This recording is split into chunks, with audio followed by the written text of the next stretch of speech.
bien la caméra, c'est important, ça. C'est en fait ce qui se passe là. Mais bonjour. Moi, aujourd'hui, j'ai décidé de vous parler des contes et légendes au Québec. Parce que je trouve que c'est vraiment un élément, un gros élément dans notre culture québécoise. Fait que, premièrement, est-ce que vous savez la différence entre une légende et un conte? Est-ce que vous en souvenez? Ça monte à loin.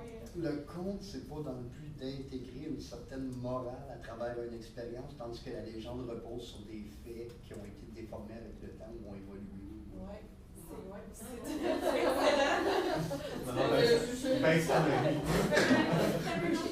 je pensais, mais j'ai aucune idée, mais j'ai juste dit que la légende, elle change justement dans le temps, puis elle est beaucoup plus orale, je pense, puis le conte est quelque chose de plus... comment dire? Ouais, c'est ancré dans la légende, peut quand même être vrai, puis ouais, passe d'oreille en oreille. Ouais, Juste parce que la caméra, elle n'était pas cadrée dans la caméra, si je me fiais. Ah, ben oui, ok. Es-tu cadré? C'est correct. Ben, c'est comme, dans le fond, vous avez pas mal nommé tous les éléments. La légende, ça va vraiment être quelque chose de précis. Le temps il va être précis, le lieu il va être précis, tandis qu'un conte, vraiment, puis ça s'inspire aussi beaucoup de faits réels. Tandis que le conte, c'est vraiment pour représenter une morale. Puis, c'est le temps puis le lieu sont souvent imprécis. Fait que on va souvent entendre jadis ou dans des contrées lointaines. Dans une galaxie, il y a très longtemps, dans une galaxie lointaine. Exact, il était une fois. Fait que c'est ça. Puis aussi, le conte, c'est le genre littéraire le plus vieux qui existe. Puis on a trouvé les premières traces de contes. C'est fait en Inde. On ne peut pas affirmer que c'est là que ça a commencé, parce qu'un conte, c'est ça se transmet vraiment oralement, et qu'on ne peut jamais affirmer. Mais souvent, les frontières entre un conte et les légendes, c'est rendu quand même mince. Des fois, c'est difficile de dire ça c'est un conte, ça c'est une légende, parce qu'en plus aussi, il y a beaucoup de conteurs canadiens qui ont pris des légendes, qui en ont fait des légendes, qui se sont inspirés des légendes, puis après ça, qui ont dit que c'était des contes. Fait que surtout, du coup, ça peut être mélangeant. OK. Au Québec, c'est très, tu sais, dans les villages d'antan, les conteurs, c'est vraiment des gens rassembleurs. Puis dans les veillées, il y avait tout ça plein de contes de légendes qui se disaient. Les thèmes récurrents qu'on entend souvent, c'est, premièrement, il y a le diable, qui est souvent incarné par un étranger mystérieux, puis souvent charmeur, mais en même temps, il peut être sous n'importe quelle forme. Puis aussi souvent, le diable, qu'est-ce qu'il fait? C'est qu'il transgresse les lois religieuses et morales. Donc là, il y a aussi l'autre thème, c'est la religion, qui était souvent... il était souvent c'était important dans l'explication des faits irrationnels. Donc. Finalement, il y avait les hommes forts, que eux autres, c'est vraiment des grandes figures dans le Québec agricole. Puis, c'est souvent, dans le fond, par exemple, ça me souvient des hommes qui courent plus vite que les chevaux, ou qui sont plus forts, sont vraiment extrêmement forts, puis qui vont accomplir des tâches en des temps records. Fait que c'était des grandes sources d'admiration pour les paysans. Il est souvent possible, avec les contes et légendes, de comprendre puis de remonter dans le temps pour justement, c'est ça, comprendre l'histoire de la culture locale à travers ça. Puis aujourd'hui, c'est beaucoup utilisé dans le tourisme pour valoriser l'histoire des régions. Donc, mettons, on aurait la légende, la Roche Pleureuse, qu'on appelle aussi la Dame Blanche. La Dame Blanche, dans le fond, c'était l'histoire de Louise et de Charles Desgagnés. Charles Desgagnés, c'est un marin. Puis, il était supposé de se marier les deux ensemble. Sauf que là, Charles Desgagnés devait faire un voyage en bateau avant. Puis, il lui avait dit, je vais revenir au mois de septembre. Il est parti en mai. Puis, il a dit, quand je vais revenir au mois de septembre, on va se marier. Ça se passait à l'île aux Coudes. Fait qu'on va se marier à la pointe de l'île. Donc là, elle a attendu jusqu'au mois de septembre. Rendu au mois de septembre, à chaque jour, elle s'en allait à la pointe de l'île, attendre sur un rocher, en espérant voir le bateau de son mari arriver. Mais là, les jours passèrent, il n'y avait pas de traces du bateau. Elle revenait tout le temps chez eux de plus en plus chagrinée. Le père de Louise, pour la rassurer, lui disait c'est peut-être juste les vents, il y a quelque chose de. C'est correct, il va revenir. Mais là, tout l'hiver a passé. Puis, quand le temps chaud est revenu, elle recommençait à aller voir au bord de la pointe, à la pointe de l'île aux Coudes. Puis, à un moment donné, elle n'est juste jamais revenue chez eux. Puis, il y a certaines personnes qui disent l'avoir vue sortir de sa maison habillée en mariée pour aller la pointe. Puis, dans le fond, c'est là que la petite légende, c'est que le père est allé à la recherche de sa fille avec d'autres personnes. Puis, tout ce qu'il a trouvé, c'est une roche inhabituelle, que c'est des gouttes qui tombaient dans un bassin d'eau. Puis, ces gouttes-là, c'est comme s'ils représentaient les larmes infinies. Mais dans le fond, c'est une roche qui soignait, dans le fond, ça s'appelle l'érosion, dans le fond. Fait que c'est ça. Fait que là, même quand on va à cette place-là, on peut voir qu'il est écrit la roche pleureuse. Fait que là, j'ai un petit peu. Alors, la question numéro 1, c'est de nos jours, le mythe est devenu l'équivalent de quel genre littéraire? C'est ça, je ne sais plus. Est-ce que ça vient du conte? Est-ce que c'est le conte, la légende ou aucun des deux? Aucun des deux. Le mythe? C'est la légende. Parce que dans le fond, Ouais. au fil du temps, non mais c'est ça, même pas ça. Au fil du temps, c'est que la légende, elle devient un mythe parce que justement, elle est de moins en moins précise. Puis elle gagne en fantaisie. Donc c'est pour ça que là, ça devient plus un mythe. Puis, Comme plus crédible. c'est ça, puis de plus en plus difficile de prouver la chose. Tandis qu'un conte, ça va plus comme s'associer, mettons, à une fable. Souvent, les mythes ou les légendes, c'est rapporté à quelque chose qui peut-être déjà arrivé pour bien. C'est Qui sûr. est déjà arrivé, qu'on Mais essaie qui n'est de pas voir, vérifiable. C'est ça. c'est ça. Puis un conte, c'est un peu plus fantaisiste. C'est ça. C'est ça. Ben, un peu exactement. comme, en donner un exemple, le marché dans le Vieux-Port, tu sais, il y a une statue. Avant, il était vers l'île de Montréal. Supposément, à un moment donné, il y a eu une grosse tempête, puis il y a du monde qui ont été pris à cette église-là, puis la statue s'est tournée vers le fleuve. Puis depuis ce temps-là, elle est là. Mais tu sais, est-ce que c'est vrai? On Tu sait sais, tu peux pas le vérifier. C'est ça. Il y en a tellement. C'est ça. Ben, surtout au Québec, c'est un, tu sais, on a eu la réputation d'être des mysticismes très longtemps, justement à cause de ça. C'était. Il y a même beaucoup de types de légendes, des contes qui viennent des Amérindiens, des premiers histoires. C'est ça, exactement. Ok, ma deuxième question, c'est laquelle de ces personnes n'est pas un conteur populaire québécois? Est-ce que c'est A, Jacques Tremblay, B, Fred Pellerin, C, Marc Laberge ou D, Michel Faubert? Ah. C'est ça. On va peut-être pas te mettre sur plus facile. C'est A. Fait que je peux vous les montrer. Ben, A, dans le fond, c'est qui a par rapport? Jacques Tremblay. Jacques Tremblay. Alors, c'est sûr qu'on a Fred Pellerin, qu'on connaît tous bien. Dans le fond, Fred Pellerin, il a fait 7 spectacles, il a sorti 3 disques, une dizaine de livres, puis il a scénarisé 2 films, Babine et Esmézac. Ensuite, on a Michel Laberge. Que lui, il a fondé, dans le fond, il est plus reconnu parce qu'il a fondé en 1993 le Festival interculturel du conte du Québec à Montréal, ça veut dire à Montréal. Puis finalement, on a Michel Faubert, que lui, c'est quelqu'un qui a travaillé avec beaucoup d'artistes, dont la bottine souriante, je sais pas si vous connaissez ça. C'est un groupe vraiment traditionnaliste. Puis il a sorti 7 albums, dont L'Écho des Bois, qui a, avec cet album-là, il a gagné un Félix au 20e Gala de l'artiste. C'est pour ça qu'il est plus reconnu. Ensuite, ma prochaine question, c'est laquelle Finalement, le conte, les feuilles sont vivantes. Ouais, c'est ça. Ok, c'est bon. La malédiction de l'explosion. On peut faire une légende avec ça. Ok. Alors, laquelle de ces créatures fait partie des monstres marins au Québec? Est-ce que c'est A, Caddy, B, Nessie, C, Memphré ou D, Ogopogo?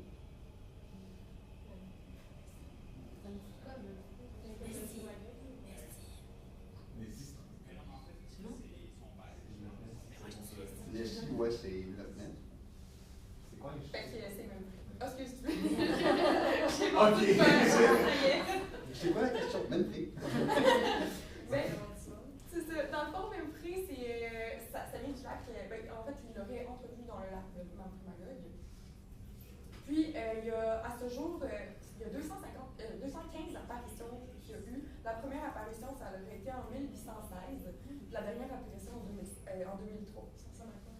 Ben, c'est comme un serpent, dans le fond. Ils savent pas trop. Ça peut sembler qu'il y avait. Un tronc d'arbre qui flotte, tout bonnement. Ça ressemble, mais c'est ça, c'est peut-être ça. Mais ça, il y a un long cou. Ça ressemble un peu à un dinosaure, quasiment. Un Tu peu sais, un les diplodocus. Ouais. Mais sans les pattes et la grosse boule dans le milieu. Fait que t'as le cou et t'as la queue. Mais il y en a qui disent que c'est un grand serpent de mer. Fait que tu sais, c'est vraiment. On ne sait pas trop. Il y a le Caddy, dans le fond, je vais te dire Lynn, là, qui a dit, dans le fond, ça vient de la baie de Cadboro, dans le sud de Vancouver. Ensuite, on en a ici qui était de l'Écosse. Et Ogopogo, c'est du lac Salish en Colombie-Britannique. Ouais, Ogopogo. Il me semble que ça a l'air d'un nom de restaurant. Mais c'est ça. Alors, ça, c'est pour la question 4. Il y a quelques contes et légendes qui ont été scénarisés, comme le conte de plus Babine qui a fait le train au Québec. Le Jean Beaupré a fait partie de quel de ces films? A. Babine, B. La chasse-galerie, C. Louis C. ou D. Ici-Médac. Louis C. Le Jean Beaupré, dans le fond, c'est une légende autour de lui. Je vais vous expliquer. Ben, C'est ça. les gens, c'est un fait. Ouais, c'est un fait aussi. C'est ça. un Mais c'est ça, fait. mais les gens, c'est à partir des faits. Fait qu'ils ont en fait, Bon, ben, je t'attends que je fais peut-être pour la légende parce que Fait que c'est ça. Louis C. Ouais, c'est ça. Bon, tu connais l'histoire, là. Ouais, c'est vrai que. Parce que Louis C, dans le fond, c'est l'homme le plus fort au monde. Puis il était très aimé des Québécois parce qu'il était super fin. Puis il se prenait soin de tout le monde, même s'il était. Puis bon, il en était fier parce que justement, c'était l'homme le plus fort au monde. Puis le Jean Beaupré, ben lui, c'est un gars qui mesurait 8 pieds 3. Fait qu'il était vraiment grand. Géant. Mais dans le fond, son prénom c'est Édouard Beaupré, mais on le surnommait le géant Beaupré. Qui a été Son nom, exposé c'est- longtemps dans un musée, puis après ça, ils ont donné une sépulture suite à la chanson de Beau Dommage, on fait pour dénoncer. Mais dans le fond, ce qui s'est passé entre Louis Cyr et le Jean Beaupré, parce que le Jean Beaupré, je l'appelle Édouard Beaupré, Édouard Beaupré, à 17 ans, il a été recruté pour faire partie d'un cirque en tant qu'homme fort. Mais il n'était pas vraiment fort, il était juste vraiment grand, mais il était tout frêle, tu sais. Puis, il y a Louis Cyr, que lui, il n'avait jamais perdu aucune bagarre, puis il n'avait jamais refusé aucun duel. Ils se sont comme peut-être un peu imposés sur le public de se bagarrer. Mais c'est ça, mais Édouard Beaupré, lui, il était comme vraiment timide, puis il n'osait vraiment pas attaquer Louis Cyr. En plus que Louis Cyr, il avait une maladie au rein, fait qu'il était comme plus faible un peu qu'avant, rendu à ce moment-là. Fait que la bagarre, elle a juste duré 3 minutes. Puis, mais c'était pas une bagarre à la mort, c'était une bagarre de lutte. Fait que c'est pour ça que même après, Louis Cyr, il dit qu'il a regretté d'avoir fait cette bagarre-là parce qu'elle était comme. C'est ça, tu sais, il a regretté parce que. Tu sais, il était pas apte à se battre, tu sais, il savait pas se battre, le Édouard Beaupré. Puis il a été beaucoup rabaissé par la critique du public aussi. Fait que, dans le fond, après ça, il a continué d'être dans des cirques jusqu'à l'âge de 23 ans où il est décédé. Puis, comme tu dis, dans le fond, il a été empaillé, puis après exposé. Puis après ça, je pense que c'est 30 ans, je pense, ou j'ai un blanc. C'est Louis Cyr ou c'est l'autre? Le géant Beaupré. C'est ça, Ouais. qui est décédé à 23 ans. Souvent, Ok, quand ça C'est commence. dans les années, Il regarde. faut pas oublier que c'est le gigantisme. Fait que ici, c'est ça. Jean Beaupré, il est ça. Ouais. Fait que c'est quand même triste comme ça. Fait que, autrement dit, le seul homme qui a été plus grand que Chewbacca. C'est ça. Fait que ma Ils question. l'ont empaillé. Ouais, c'est resté là-dessus. Ouais, C'est c'est trash. Puis ils l'ont exposé nu, là. Fait que. Ouais, c'est. Ce personnage n'a aucun droit. Carrément. Il était traité comme un animal. Mais comme modifié, genre. C'est ça, après, la chanson et tout. C'est ça, tu vois, c'est ça. C'est quand même imposant. Tu sais, tu rentres dedans, c'est. C'est triste parce qu'il devait tout le temps se cacher, vu que justement il faisait partie de ça. Il fallait pas qu'il. Ouais, il fallait qu'il reste un événement surprise. Il fallait qu'il reste dans l'exclusif. Mais est-ce que dans une société comme c'était à l'époque, il aurait été à l'aise de vivre à l'extérieur de ce monde fermé-là qu'est le cirque? Pas sûr. C'est ça, c'est pas les mêmes réalités. Ah. Ok. Quel groupe de musique québécois a enregistré une chanson sur la légende de la Corriveau Mondouille? Est-ce que c'est A. Beau Dommage, B. Cowboy Fringant, C. Les Aïeux ou D. Les Colocs? Exactement. Musée. Comme tu avais dit, par exemple, Beau Dommage, il y avait une chanson sur le géant Beaupré. Mais est-ce que vous connaissez la légende de la Corriveau?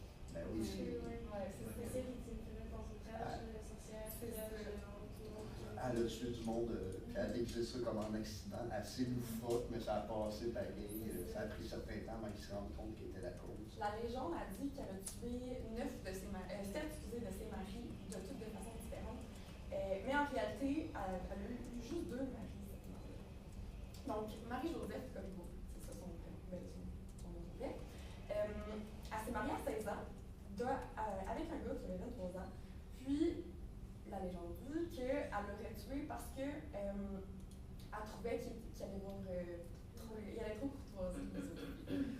Puis aussi, c'est ça. Mais après, à sa première mort, c'était comme un peu mystérieux, on ne savait pas trop pourquoi elle était morte, mais Marie-Joseph Corriveau, elle avait tellement peiné qu'ils ont comme, ça a passé un peu inaperçu, c'est ça. Mais 3 mois plus tard, elle s'est remariée avec un autre homme. Fait que là, c'est là que ça a comme soulevé les doutes. Ils sont comme, non, elle n'a pas tant de belle que ça, finalement, à un homme riche, mais aussi alcoolique, dont 3 ans plus tard, il était mort. On l'a retrouvé dans une écurie avec la face toute écrasée, fracassée. Puis, elle a fait, là, on a mis une enquête, mais on a trouvé que, dans le fond, ce qu'elle voulait faire, c'est faire croire que c'était le cheval qui l'avait victimé, mais on a prouvé que c'était avec une fourche qui avait été fracassée, que sa tête avait été fracassée. Puis, fait que là, il avait accusé Marie-Joseph Corriveau, mais il y a une version qui dit qu'elle a obligé son père à dire que c'était sa faute, puis une autre version qui dit que c'est son père qui avait trop sa fille et qui ne voulait pas qu'elle se fasse tuer, son maison, tout ça, fait qu'il a dit que c'était sa faute.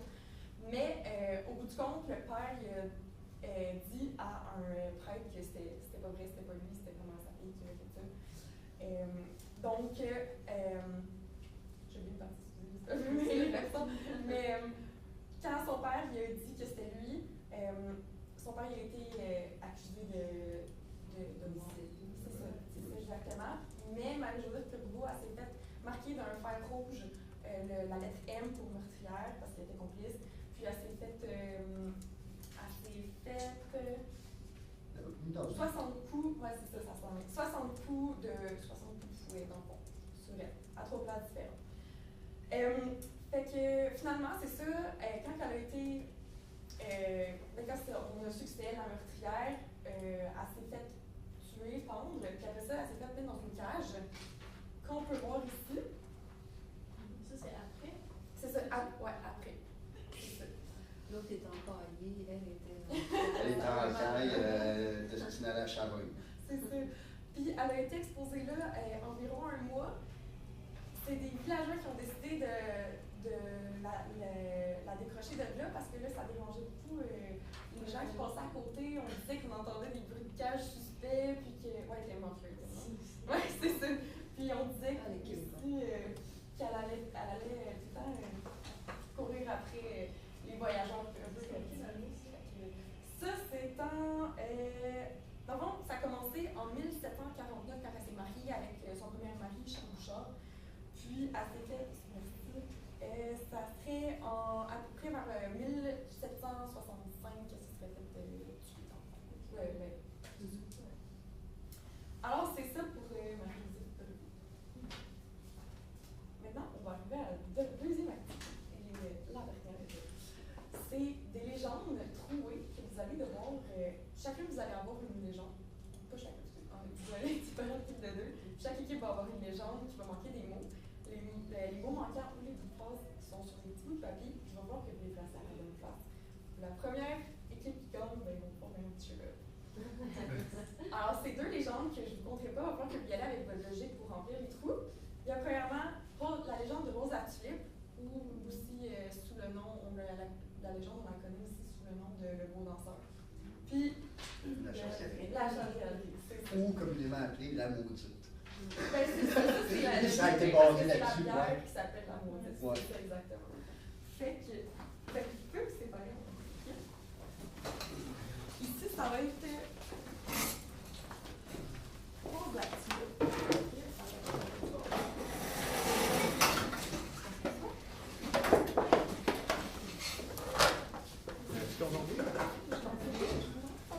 Voilà. On est en tour.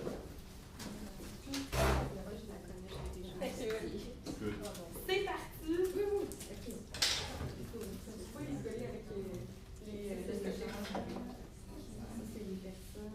Je pense qu'on va dans le même sens que vous autres, parce que j'ai l'impression que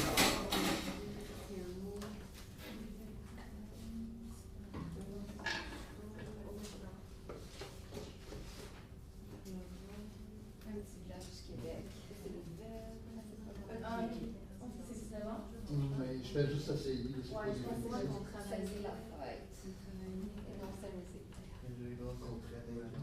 Et je vois pas mon éducation, je pense. Ça faisait quel temps que tu travaillais Au milieu du sport.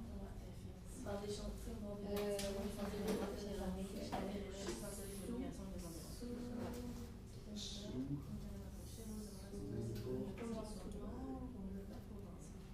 À la veille du carême. Sous par le monde, peut-être. Que Jack Boy. Que oui, que Jack Boy. Une pensée, un regard. Un nouveau boucheron. Ah oui. On devait arrêter la jambe. Travailler avec des Italiens à la soirée, son père exigeait la soirée, c'est ça qu'on disait. Et j'ai au-dessus, penché dessus à la nuit du Ah. Et voilà. Il m'a demandé si j'aimerais ça revoir. Ah, frappe à la porte. Par exemple, ce soir, on travaille là-bas. Ouais. Je le disais que c'est pas parce que j'habitais à la Val d'État. Ah, je te débarque en passant. Hier, moi, de ma liste, j'aurais fait Se réchauffer. n'importe quoi pour la voir. C'est là que Jack Se joindre à la fallait fête. discuter avec son faisait le voyage. Ça te dit que n'hésitait pas de savoir avant d'accéder au médicament, l'eau, base, de ses et que manteau. Que 6 heures demain. Ah oui. À 6 heures demain, puis à 5 heures, ne resterait pas longtemps. Pour faire la chemise. C'est l'inconnu. Mais quand j'ai refusé ça, C'est tellement bien. Il entra et je dans la pièce tellement bien. Non. Donc, il Grosse. un autre père à danser. Ah. Et là, il avait déjà fait la même chose que c'était moi le SL. Donc, là, tu vas faire ça avec les Inévitable d'autres, je pense. un segment du Dior Non. Nous allons tous faire quoi? Un voyage? Pas une pensée ni un regard pour le pauvre Gabriel. J'ai passé la soirée sur sa chaise avec le gardien des premières parties, mais hier, je pense que c'est après moi.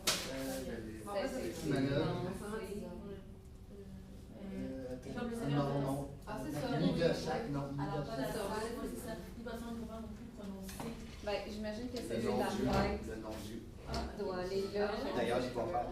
On devait faire non-Dieu, pénitence. que non-Dieu. Ah, Des ben, couchers à l'endroit avec le chien, il a fait danser son podcast. Donc, peut-être que tu vas à gauche.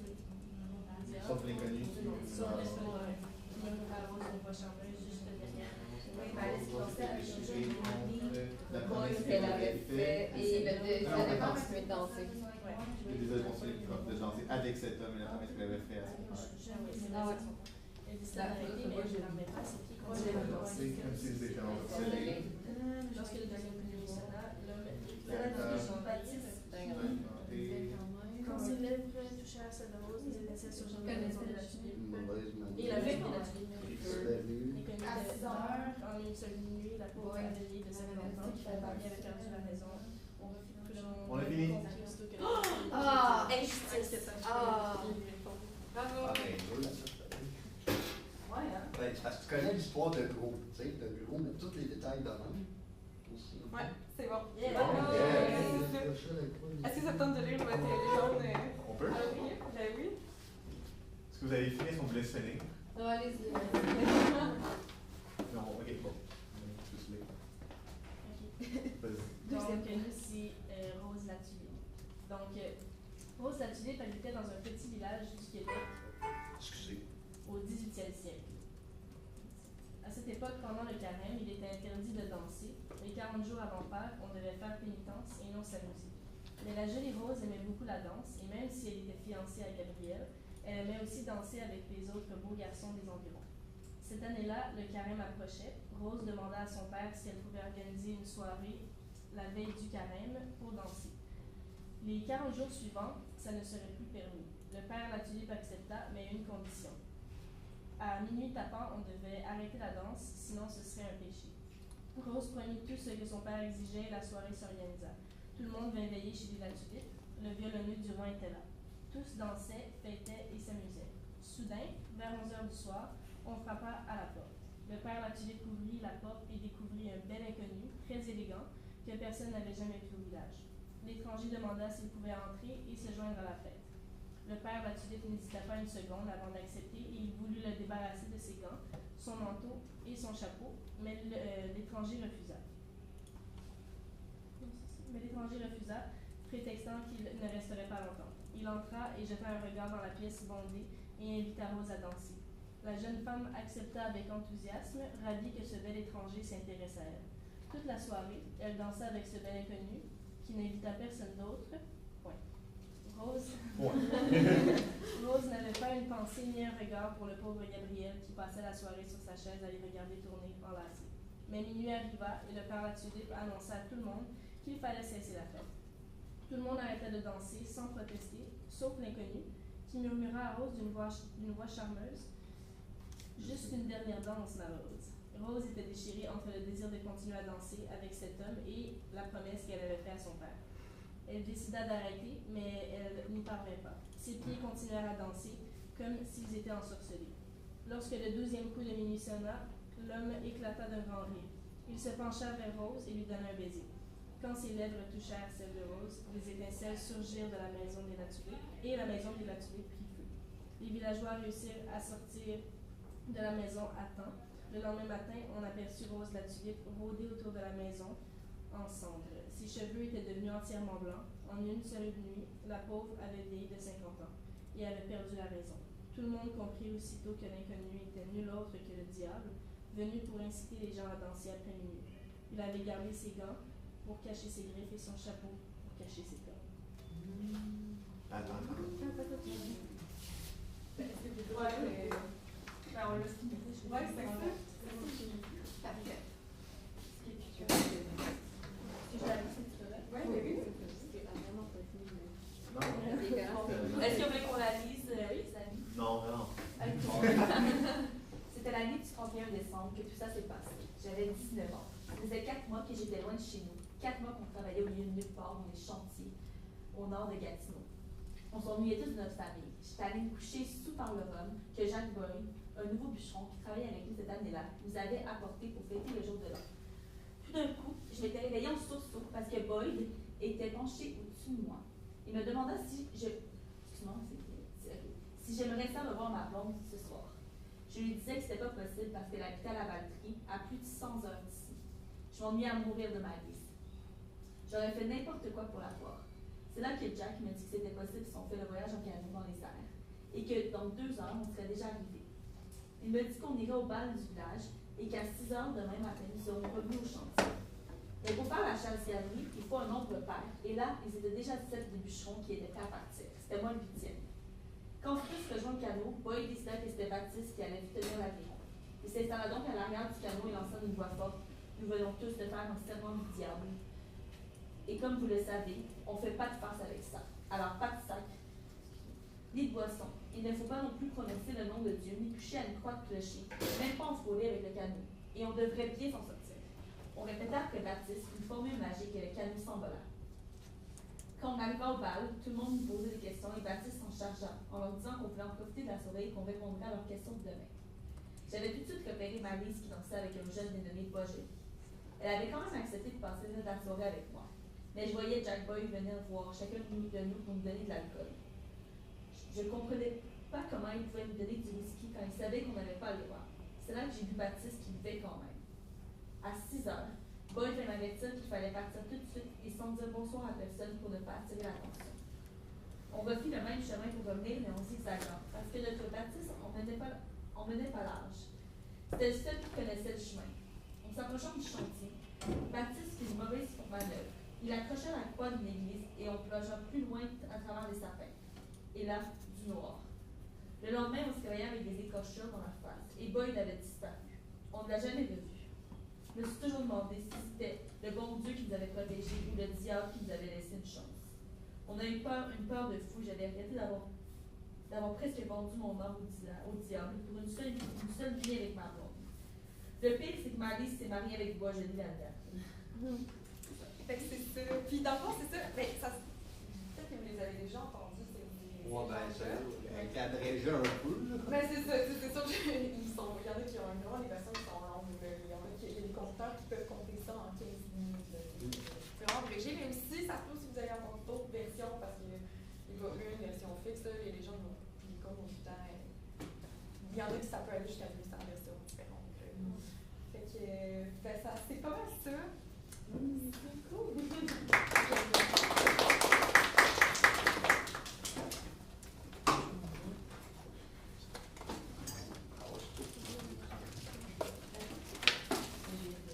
Voilà.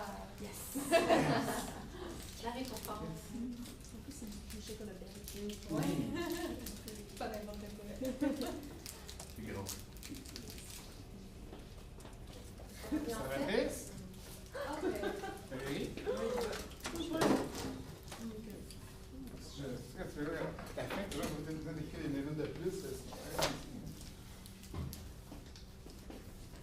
alors, je vais plus à vous Ok, donc comment tu veux qu'il s'est passé? Mais honnêtement, je trouve moyen parce que j'étais vraiment. Je pensais que j'allais être plus calme que ça, mais j'étais vraiment stressée. Là. Je pensais que vous l'avez peut-être vu, là. Vous l'avez vu, je bégayais. Je bégaye encore. Bégayais. Mais à fond, ça, je pense que c'est quand même bien passé. J'avais peur de ne pas avoir assez de temps pour tout dire, mais j'espère que j'ai bien vu. Ça, t'es-tu fière de ton quiz, du résultat, tu penses que Ouais, ben, c'est quand même un peu rare que je me demande, là, si je me demandais si le quiz n'était pas trop facile, trop difficile, parce que j'ai fait à deux personnes, puis une des deux personnes, elles avaient toutes eu les réponses, puis l'autre, ben, elle n'avait eu aucune. Fait que j'étais comme, peut-être au moins que ça, entre les deux, là, ça dépend, ça dépend de la culture populaire de tout le monde, là. Et vous, dans la foule, qu'avez-vous pensé de son animation? Pierre? J'ai trouvé ça vraiment intéressant parce que c'était ludique, puis c'était quoi déjà Intelligente, pardon, Ah. le type? le titre, c'était information. L'information, c'est ça. Donc, ça faisait du bien d'avoir quelque chose de vraiment ludique, qui est agréable. C'est sûr que nos comptes à nous sont un peu lugubres, un peu bizarres. Ouais. C'est une façon de les présenter aussi entre nous, puis c'est assez ludique. Puis tu parlais que tu étais un peu nerveuse, mais c'est drôle, moi j'avais interprété ça comme de l'enthousiasme. Je trouvais que tu étais très dynamique, puis tu avais un combat vraiment fun. Mais je l'étais aussi. C'est C'était comme un mélange de non, deux, j'étais vraiment non, de je pense que c'était très bien, c'était très ludique.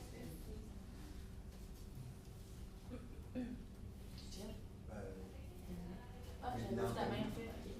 Ben oui, mais justement, à titre informatif, justement, moi je ne connaissais aucun contre. Je suis vraiment pas, j'écoute pas ce type de film-là, ou ce type de. Je lis pas ce type de littérature, mais je trouvais ça super intéressant. Tu sais, t'as vraiment l'air d'apprécier ça, puis de les connaître, puis de les maîtriser, puis comme ça m'a vraiment. Tu sais, j'en ai appris plus, puis ça m'a donné le goût un peu peut-être d'aller pour connaître plus. Ben, moi, j'ai trouvé ça le fun parce que c'est un flashback dans ma jeunesse. Moi, les parties de Noël, c'était encore comme dans le bon vieux temps. Puis, ben, ça, j'ai trouvé ça. Ben, c'est le fun de le revoir aussi, de voir aussi d'amener certaines nuances, comme nous autres. La chasse-galerie, ben, c'est calice de tabarnak, c'est le diable dans le Rabasca, puis la Rabasca chavire. Ouais. On n'a jamais retrouvé personne. Tu sais, mais tu sais, c'est justement des nuances de même, mais t'en as amené d'autres aussi. Chose que je croyais que personne ne pouvait faire, moi, parce que justement, j'en ai mangé quand j'étais jeune, puis ça a comme fait partie de ma culture. Un peu. Mais j'ai trouvé ça, pour ta nervosité, moi, personnellement, j'ai pas interprété ça comme de la nervosité, mais plus comme une certaine énergie, un dynamisme. Comment vous avez trouvé le quiz? Écoute, c'était bien, en fait, c'est ça. Pour le reste, tout était vraiment comme. C'était super ludique, les informations étaient bien apportées. Puis je trouve que quand on a fait le quiz, les questions, tout ça, c'était quand même. Justement, tu disais, tu l'as fait à une personne, puis la personne connaissait tout, peut-être une autre personne connaissait vraiment rien, mais c'est un peu comme. Je pense que c'était quand même représentatif, dans le fond, que comme. Tu sais, tu posais des questions, puis le même prix, là, moi. Pas pantoute, mais tu sais, puis pourtant, genre, j'ai eu un cours sur le compte, puis c'est quelque chose qui est tellement vaste, puis tellement de possibilités infinies, presque, tu sais. Puis je trouve que c'est super le fun, justement, d'avoir des exemples plus pointus, de tester un petit peu les connaissances avant de nous lancer là-dessus, pour l'activité. Puis pour ce qui est de l'activité avec les gens de culture, on fait des trous. C'est fun. Ouais. J'ai une question pour vous sur cette activité-là. J'ai trouvé ça trop facile. Parce que c'est là aussi, je n'étais pas sûre si j'en ai trop de mots ou si. Je pense que c'est plus le fait de travailler en équipe. Non, vas-y. J'ai pas le. Vas-y. Ok, ben, Ah. ouais. C'était plus le fait que de le faire en équipe. Il y avait plusieurs mots. C'était pas nécessairement difficile je sais pas, de mettre ce petit papier-là à tel endroit, mais c'était comme de le trouver, puis d'être tous ensemble, puis de continuer. Puis c'était comme. Puis la petite compétition, la petite course en même temps. Pardon, du chocolat. C'était vraiment bien ça, d'un côté comme ludique, de juste tout le monde ensemble se sécher là-dessus, puis de le lire, puis de le faire au fur et à mesure. Je trouve. Puis c'est ça, par rapport à le support, c'est vraiment très bien, surtout que nos propositions étaient écrites à la main. Comme ça clashait plus. Parce que si ça avait été imprimé, moi, je me serais perdue, j'aurais plus vu. Puis un petit faire attention aux fautes, parce que moi qui est comme vraiment freak de la grammaire, je mettais pas un mot parce que ça ne matchait pas avec la conjugaison. Fait que non, c'est pas lui. Finalement, ah oui, c'est vrai. Puis, c'est pas grave. Non, moi, dans mon jeu de compétition, mais le fait que c'est écrit à la main, puis le texte imprimé, ça aussi, ça l'a aidé. Il y avait aussi qu'il y avait des images en couleur. Ouais. Non, mais même pour les visages des conteurs ou comme la Corriveau, par exemple, de voir, par exemple, la cage. Je sais pas, ça te donne plus un visuel. On dirait que je sais pas, j'étais plus portée encore. Ouais, j'ai été vraiment choquée. Pour revenir à la cage, c'est justement de mettre le visage. Moi, je voyais un peu les cages comme on employait dans les ports pour les pirates, comme une cloche qui sont dedans. Mais là, tu vois, c'est carrément. Ouais, mais elle a été illustrée dans une cage.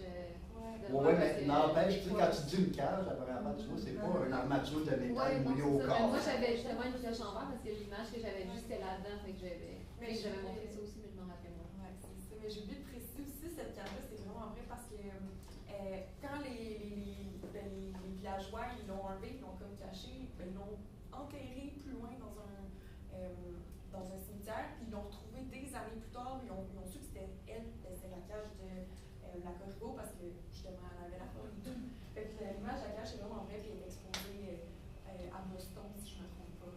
Mais on dirait, je comprends pas comme elle était pendue, puis ensuite elle était Exposée. non, mais je veux dire comme attachée dans cette cage-là, tu sais, elle est morte là. Ouais, ben, c'était fait pour lui donner, tu sais, de la manière que la cage était faite, tu vois que c'est fait pour lui donner une certaine tenue à son corps. C'est ça, mais elle tenait comment? Elle était juste. Pendue dans la Elle n'était cage. pas attachée d'une façon dans la cage non plus pour qu'elle tienne. C'était Ah comme non, des pirates qui. Ouais. Comme, c'est ça. Des pirates un peu avant. Je me trompe là, mais je vois ça comme ça, c'est juste. C'était vu comme une humiliation totale. Tu Ouais, pas c'est d'être ça. Ouais, non, c'est ça. Non seulement d'être pendu, mais après ça, d'être exposé. Les vautours qui C'est un viennent te exemple manger. sauvage de on ne va pas faire. là. C'est ça. J'ai pas essayé ça avec mes enfants. Je fais ça. Quelqu'un me regarde. Papa, pourquoi qu'il est dans la cage? Ah! Elle n'a pas mangé ses croûtes. Est-ce que vous avez d'autres choses à ramener sur sa présentation, les activités? Non, c'est ce qu'on fait. Parfait. Ben, moi, je vous remercie d'avoir tous participé. Je suis contente.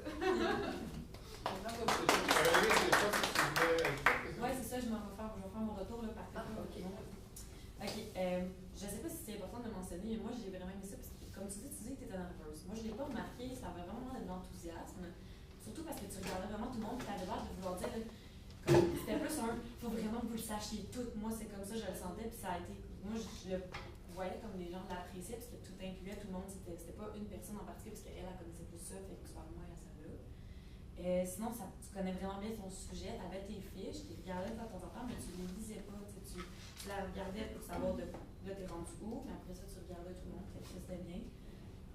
Pour les quiz, tu donnais une question, tu attendais qu'à peu près tout le monde donne sa réponse, puis après ça, tu t'offrais la réponse, t'expliquais. Tu as été très bonne pour ramener à ton sujet, parce qu'il y avait des fois des commentaires qui allaient ailleurs ou des questions, tout ça, puis tu ramenais toujours en disant oui, ça c'est vrai, mais c'est mieux ça, ou telle affaire, oui, mais moi ce que j'ai su, ça j'ai trouvé que c'était bien aussi. Tu laisses des temps de silence pour que les gens puissent réfléchir à leur réponse. Tu as parlé justement de la Corriveau, tu as posé la question, puis ça tu as dit est-ce que vous connaissez vraiment la Corriveau? Ben oui, mais tu sais, je me rappelle plus, tu as pris la peine de l'expliquer. Fait que ça c'était bien. Sinon, pour la deuxième activité, tout le monde participait activement. Peut-être que c'est la seule chose que je te dirais. Peut-être que tu t'aurais pu t'imposer un peu, des fois, tu comme dire ça va-tu bien, voulez-vous de l'aide, ou tu sais, peut-être t'étais avant, mais tu t'es quand même investi aussi, tu regardais les réponses avec le thème, tout ça. Sinon, tu t'es un beau sourire, t'es enthousiaste, tu connaissais ce que tu faisais, puis un regroupement de ce que tout le monde a dit. Voilà. Je vais compléter mon speech. Tu étais très en présence, et puis tu te avais aussi, je trouve que au contraire, les bouts que j'ai vus, évidemment, j'en vois toujours des petits bouts, mais au début, en tout cas, tu complétais la définition des gens, c'était vraiment une belle truc. À ce élément, moi, je pense que je pensais à comment tu conclus ton animation. J'étais arrivé à ce moment-là, puis là, ben, c'est fini. Là, j'aurais voulu peut-être que se ramène, je sais pas, les 2-3 idées importantes, ou enfin, qu'est-ce que tu veux que les gens y repartent par rapport au conte des légendes, tu sais.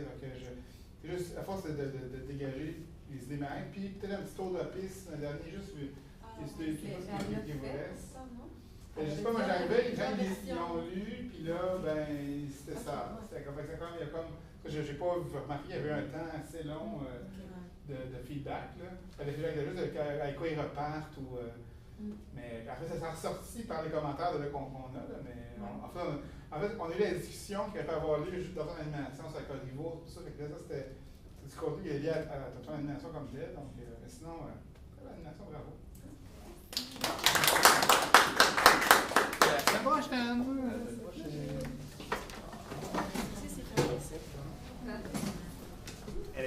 Comment?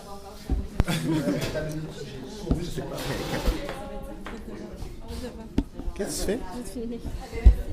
OK, moi, je suis.